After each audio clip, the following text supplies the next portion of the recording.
E de volta ao Café com Vanessa nessa quinta-feira. Agora a gente vai conversar sobre um assunto que eu tenho muitas dúvidas.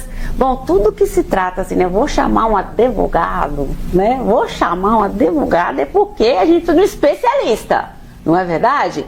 E agora, no quadro Pergunte Especialista, eu vou conversar com o Dr. Marcos Vinícius Coelho Dias. Ele é advogado e ele vem conversar conosco sobre posse exclusiva de imóvel herdada pode gerar uso capião entre os herdeiros.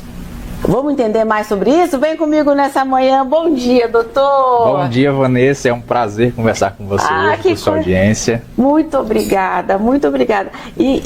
Olha, esse negócio quando fala herança, herdeiro, ficou para fulano. Isso. Ai, meu Deus, dá um cheiro de confusão. É um pouquinho complicado, mas os advogados estão aqui para resolver essa situação. Graças a Deus, vocês estudaram para isso.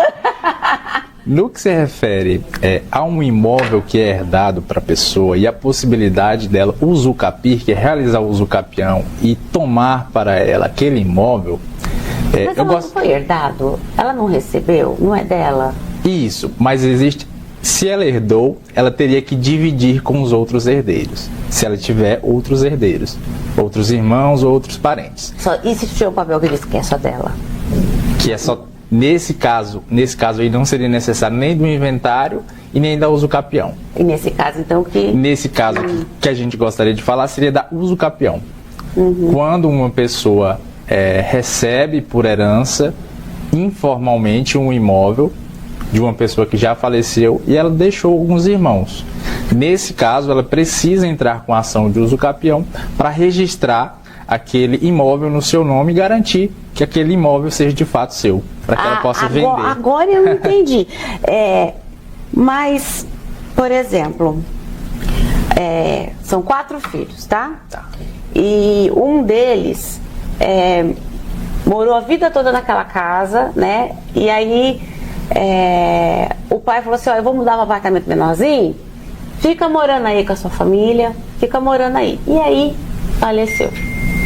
É exatamente esse o caso em que a usucapião serviria para regularizar a propriedade em nome desse filho, que o falecido deixou ele morar naquele imóvel. Ele faleceu, não registrou essa doação que ele de fato doou para o filho dele aquele imóvel, e agora ele teria que regularizar. Só que ele teria que passar por um inventário. A usucapião seria uma alternativa para que ele não passasse pelo inventário. O usucapião não tem tempo? Não tem tempo, ele precisa ter o tempo de posse naquele imóvel. Depois que ele tem o tempo de posse naquele imóvel, ele pode entrar com o usucapião a qualquer momento, não há um prazo limite. Esse direito dele não prescreve. Doutor, agora eu faço parte dos irmãos que não estão na casa. Isso. Agora estou lá do outro lado. Mas quem foi que disse que o pai te deu? Então. O pai te emprestou porque ele estava desempregado e não tinha onde morar. Foi isso que aconteceu. Algo que é muito importante para os irmãos que sabem da situação daquele irmão que está no imóvel e não reivindicam ele por meio do inventário é realmente perdê-lo. Então, se você é a irmã que sabe que o seu irmão está morando há muito tempo num imóvel, o seu pai já faleceu, vocês não abriram o inventário, ele pode usucapir aquele imóvel em nome dele. E ele pode ser o proprietário único daquele imóvel. Entendeu? Não, entendi. Então, resumindo assim, vamos falar dos irmãos daqui e o irmão que mora de favor, né? Que está dentro da casa. Alguém tem que agir primeiro. Isso. Quem agir primeiro... Quem agir primeiro tem a probabilidade de reivindicá-lo. Se for os outros irmãos, eles vão dividir igualmente aquele imóvel, por meio de um inventário e partilha. Se for a pessoa que mora naquele imóvel, por meio da usucapião, ela vai ficar com aquele imóvel só para ela. Por isso que é importante as pessoas se anteciparem, buscarem um advogado e regularizar a situação, abrindo um inventário ou entrando com a ação de usucapião. Nossa, ficou bem claro para mim agora. Agora esclareceu. Eu tinha um entendimento, assim, lá no interior, que cuida das suas terras, porque vai ser invadida e se ficar muito tempo lá, Falaram que era, na época falavam 20 anos, né? Se ele provar que está 20 anos na sua terra e você não produziu nada nela, você vai perder. Isso é verdade? É verdade. Existem 5 tipos de usucapião. A usucapião extraordinária, que ela precisa de 15 anos de posse. Ela não precisa de um documento, ela não precisa de boa fé. Basta que ele esteja em cima do imóvel que não deixe ninguém utilizá-la, defender aquela posse. A usucapião ordinária, que necessita de 10 anos para legitimar a posse em nome dele e precisa de um contrato, que seria o justo título. A usucapião familiar, que seria quando o seu cônjuge te abandona por 2 ou mais anos, você pode pedir a usucapião daquele imóvel só para você. A usucapião especial urbana, onde você precisa de 5 anos de posse em um imóvel urbano de até 250 metros quadrados. Você também pode usucapiar aquele imóvel no seu nome. E o rural, que também são 5 anos de uma propriedade de até 50 hectares. Essas são as 5 possibilidades de usucapiar um imóvel e regularizar a propriedade no seu nome. Tá certo. É bom a gente ficar por dentro de tudo isso. O que caracteriza o usucapião entre herdeiros? Em que situação ela pode se aplicar? São essas que o senhor acabou de falar. Isso, exatamente. Né? Mesmo sem partilha formalizada, um herdeiro pode se tornar proprietário exclusivo de um imóvel herdado? Depende. A regra geral é que, com o falecimento de alguém, os bens deles sejam transmitidos para todos os herdeiros. Eles seriam coproprietários. No entanto, se os outros herdeiros abandonarem o interesse por aquele imóvel e somente um herdeiro ficar com ele, se tornar responsável por todos os impostos, os encargos, ele pode, por meio da usucapião, tomar aquele imóvel para si. Essa seria a possibilidade. Vou contar um caso para o senhor, que fiquei sabendo. Uma conhecida, né? Presta ver se você conhece. Uma conhecida, ela passou por dificuldade com a família, marido e filhos, 2 filhos. Aí a mãe tinha um apartamento, pôs a filha lá nesse apartamento, né? E aí a mãe faleceu. Aí ela disse, vou entrar com o usucapião, vou tomar. E os outros irmãos, não vai não. Aí já começou uma guerra feia, Mas quando levantaram os impostos, não sei o quê, doutor, o que ela devia de condomínio? Dava quase o valor do apartamento. É um absurdo. Ela não teve nem chance de entrar com o usucapião. Ela não teve, porque nunca pagou condomínio.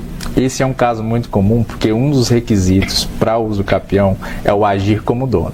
O agir como dono se enquadra nas responsabilidades tributárias do imóvel. Então, a pessoa que quer usucapiar aquele imóvel, ela precisa pagar os impostos. Condomínio, luz, água. Tanto é que esses são os documentos essenciais para dar entrada na ação. Que mostra que você realmente mostra que mora você morava lá durante todo aquele tempo, que você era o responsável, se achava o proprietário de fato. Antes de brigar, procurem o diálogo, que é sempre um caminho mais barato e mais eficiente. Porque esse negócio, doutor, é muito complicado. Quando dizem assim que você vai conhecer os filhos na morte, né, na herança, eu acho isso tão horrível. Infelizmente, o direito de família ele envolve muitas questões emocionais. Às vezes um filho, depois que o pai morre, ele já se sentia menos acolhido pelo pai, e quando envolve patrimônio, tudo isso volta à tona e o inventário, a partilha, ela é dificultada. Então, esse é um problema muito comum nas questões familiares e patrimoniais de uma pessoa falecida, por exemplo. Por isso que é muito importante, o inventário que se faz antecipado, é esse mesmo? No caso, é o planejamento patrimonial, onde ele pode ou fazer a doação em vida igualitariamente entre todos os filhos, evitando assim o imposto causa-mortes, ou então fazer um planejamento patrimonial por meio de empresas. Se ele tiver muitos imóveis, ele pode criar uma holding ou algo do tipo. Esse seria um caminho, o ideal realmente seria esse, organizar o patrimônio em vida para que não ocorram brigas após a sua morte. Mesmo assim tem, né? Mesmo assim conseguem. Eu não sei de onde que é que consegue. Quais os principais requisitos legais? O senhor acabou de falar do usucapião. entre herdeiros para ser reconhecido judicialmente? Os requisitos são a posse mansa, pacífica, ou seja, sem oposição. A posse mansa e pacífica, sem oposição, ininterrupta, ou seja, ela não pode ser exercida em um caráter intermitente, ele não pode ficar indo e voltando para aquele imóvel, ela tem que ser uma posse plena e absoluta, e ele tem que agir como um dono. O que seria esse agir como um dono? Seriam pagar os tributos, realizar benfeitorias, impedir que outras pessoas utilizem, e tudo isso tem que ser comprovado por meio de provas substanciais, por isso que é necessário a assessoria de um advogado especialista. Esses seriam os requisitos para alguém dar entrada na ação de uso capião. Se eu estou morando num apartamento que acredito que foi me dado, tá? Eu não posso alugá-lo se eu não tiver o uso capião. E com o uso capião eu tenho que morar nele também. Como funciona? O entendimento do Superior Tribunal de Justiça ainda é meio vago em relação à questão do alugar. Porque o alugar também é uma possibilidade que o proprietário tem. Então, se ele aluga, quer dizer que ele seria o proprietário, ele se acha o proprietário. E isso poderia ser enquadrado no animo domini, que seria o agir como dono, que é um dos requisitos da uso capião. Então seria também uma possibilidade das pessoas que alugam um imóvel que ainda não está no seu nome pedirem a uso capião em nome próprio. Então eu achei que não é uma impeditiva. Não, então, menos mal. Em quanto tempo um herdeiro pode pleitear o uso capião do imóvel dado?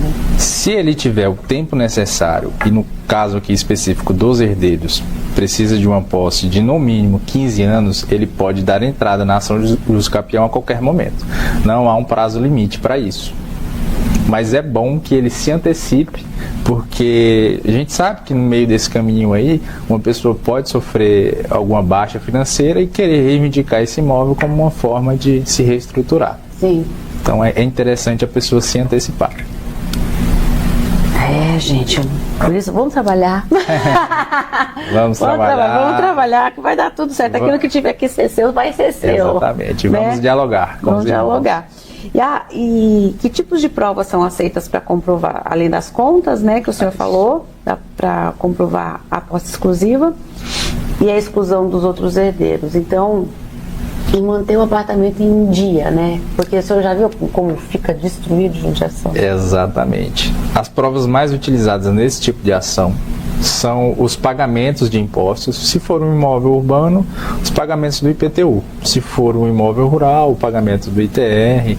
Além disso, como eu havia falado, as contas de consumo, água, energia, internet, fotos ao longo do tempo de você naquela residência e testemunhas. Acaba que as testemunhas, os seus vizinhos, são as provas mais importantes do processo. É elas que vão identificar que você agia sozinho e cuidava sozinho daquele imóvel. Essas seriam as provas mais aceitas. Olha, né? Os caminhos legais, né? Quais são os caminhos legais que existem para quem deseja ficar com o imóvel herdado sem depender do uso capião? Sem depender do uso capião, o correto seria abrir um inventário e fazer a partilha consensual.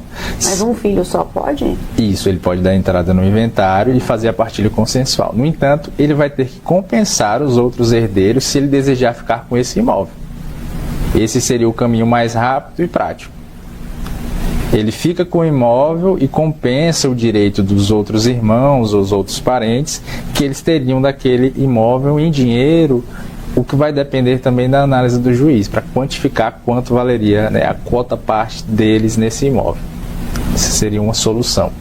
Vamos conversar, né, gente? Conversa que você chega lá. Em que situação é mais indicado buscar um acordo formal entre herdeiros ao invés de acionar a justiça? Sempre que houver uma boa relação entre os parentes, os herdeiros, é indicado que se tente realizar um acordo, porque é mais barato, é mais eficiente e é menos demorado e menos angustiante também. Então, se você tem uma boa relação com a pessoa, com seus irmãos, com seus parentes, tente resolver amigavelmente, que vai ser muito mais fácil.